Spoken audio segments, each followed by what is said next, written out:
মুঘল স্থাপত্যের অন্যতম নিদর্শন বজরা শাহী মসজিদ।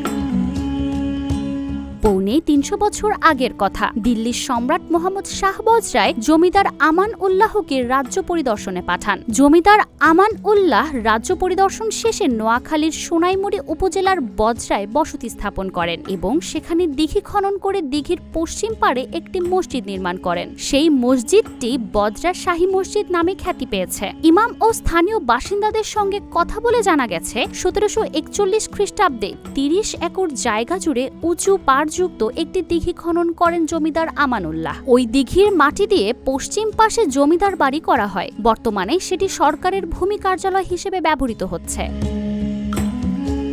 দিল্লির বিখ্যাত শাহী মসজিদের অনুকরণে করা মুঘল স্থাপত্যের অনন্য নিদর্শন নোয়াখালীর বজরা শাহী মসজিদটি। দিল্লির শাহী মসজিদের আদলে ৩ গম্বুজ বিশিষ্ট মসজিদটি নির্মাণ করেন। সুদৃশ্য মার্বেল পাথর দিয়ে গম্বুজগুলো সুশোভিত করা হয়। মসজিদে প্রবেশের জন্য আছে ৩টি ধনুকাকৃতি দরজা। প্রবেশপথের ওপরে কয়েকটি গম্বুজ, কেবলা দেয়ালে 3টি কারুকার্য খচিত মিনার, শিলালিপি ও দেয়ালে খোদাই করা ফুল, লতাপাতা সহ বাহারি নকশা মসজিদটিকে দিয়েছে অনন্য শৈল্পিক আকর্ষণ।